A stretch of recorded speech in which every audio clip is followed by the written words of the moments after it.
Rentrée sociale sous fond de légère ouverture chez Tecteo. Les syndicats ont en effet été reçus ce matin par le directeur général. Une avancée quand on sait que plus aucun contact entre syndicats et direction n'avait eu lieu depuis le 13 juillet dernier. Je lui ai présenté les 5 points qui nous tenaient à cœur, pour lesquels on voulait absolument négocier. Il nous a dit qu'il allait les présenter au bureau exécutif de mardi prochain. Et donc, ce qui était intéressant, c'est au niveau de la forme, c'est que ça faisait 2 mois qu'on n'avait pas de contact avec la direction, dans aucun sens. Les contacts qu'on connaissait, c'était via la presse.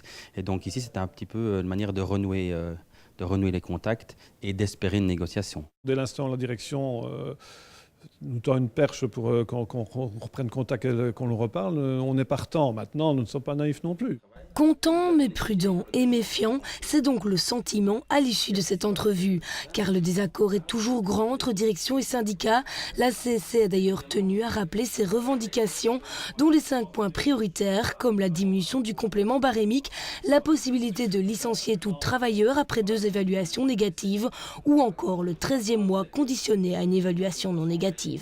C'est un élément légal, alors que maintenant, il s'appuie sur des choses qui sont plus ambiguës. Donc comment pouvons-nous croire qu'ils vont l'utiliser à bon escient? On a des doutes. Autre point jugé préoccupant, le sort des 229 travailleurs jugés excédentaires par le rapport d'audit. Rapport qui, pour rappel, sert de fil conducteur aux mesures prises par la direction. Et donc 229 travailleurs sur 950, ça fait près d'un tiers des travailleurs. Donc une personne sur 3 peut se dire, moi je vais devoir quitter mon poste, j'aurai plus la même fonction, est-ce que je vais garder mes acquis, vers où vais-je aller et quel est le travail que je vais faire ultérieurement. Et donc ça pose pas mal de questions. Suite à l'entrevue de ce matin avec la direction, les syndicats et travailleurs de Tecteo attendent donc la réunion du prochain bureau exécutif où le directeur général devrait se faire leur porte-parole.